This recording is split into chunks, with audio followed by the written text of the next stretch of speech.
On this day, as the IRS gets most of its money. In fact, a record amount of money expected to hit Washington this year. We're told in excess of $3.3 trillion. Now, that sounds like more than enough money to fund our government. Unfortunately, they take that money and spend that money and then some, likely about $1 trillion more than that in the next year or two. So we're spending about $1 trillion more than the record numbers we are taking in. It's obviously a source of great concern to Rob Portman, a Republican senator from the beautiful state of Ohio. Very good to see you, sir. Neil, thanks for coming to see us. That seems like... Just don't get Potomac fever while you're here, though. I don't think you have to worry. You know, it is wild. How is that possible? All of this money, and it still isn't enough. And by the way, the tax cuts, which you know I strongly support and work very hard on, will actually result in more economic growth, and therefore, based on the projections, more revenue coming in. Revenue through growth. Right. Well, that's what the projections are. All right, let me ask you about that. Yeah, I do want to raise those projections because you're right. I know you and I have gotten this before. A lot of people bemoan how you're going to pay for the tax cuts. They don't say boo about the 9 to 10 trillion in added spending over 10 years. So I understand your frustration with that.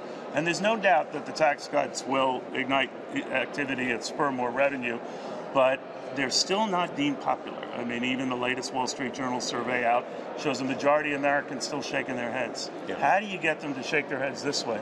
I'm not sure I would think it was a good idea either if I just watched the mainstream media and heard what people are saying, because it's been, you know, it's been misrepresenting the truth, which is that 90% of Americans, when they look at their paycheck, are seeing their withholding changing in a positive way, saying Uncle Sam's going to take less out. Said a third are. You don't buy that. A third are seeing an improvement. No, it's 90%. That's what the Treasury Department has told us, and that's accurate. Now, it may be $40 every 2 weeks in the pay period, so you know, for some people it might not seem like a lot of money, but that adds up. In Ohio, the median family is $70,000, basically 2 kids, $2,000 this year in terms of tax cuts. Are you troubled that it isn't resonating? And maybe to your point, and you're quite right. In 2016, the polls got a lot wrong, and they could be getting this wrong.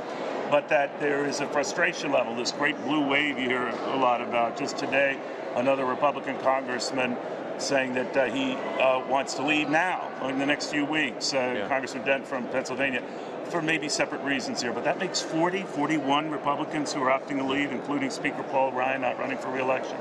Are they getting out of Dodge before it's forced out of Dodge, or what? Look, I think in terms of the tax relief bill we're talking about, people are looking at their paychecks, they're understanding it helps them. The polling has changed quite a bit, by the way. When it was first passed, it was much less popular. And second, you're seeing the other part of this, which is the business tax relief beginning to take hold. I was at the Kroger company yesterday. They're headquartered in my hometown of Cincinnati.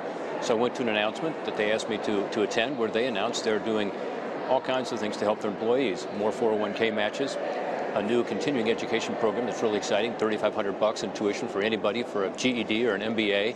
Helping in terms of giving discounts to their employees. Others are doing bonuses and pay increases.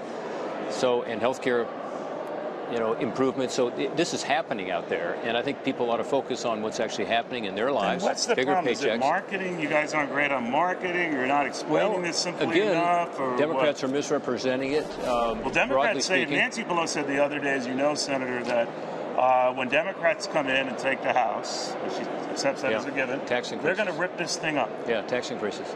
Well, I think the voters of America, including in those districts that you're talking about that, you know, might be swing districts, are going to have to hear that message and understand that if the Democrats take over in the House and the Senate, they would like to increase your taxes.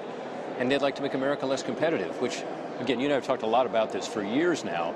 Our country was living with the tax code that didn't let American workers be able to compete with workers in other countries, because the code actually drove investments overseas. Now those investments are coming back here.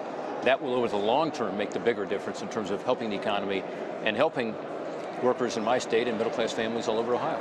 You know, maybe it's the president and his legal battles and the Mueller investigation and extending to his personal lawyer. Maybe that's dragging you guys. What do you think? Well, I think people sometimes think that this is the Trump tax proposal, so they're going to just say what they think in terms of Donald Trump. But look, he was helpful on this. He supported it.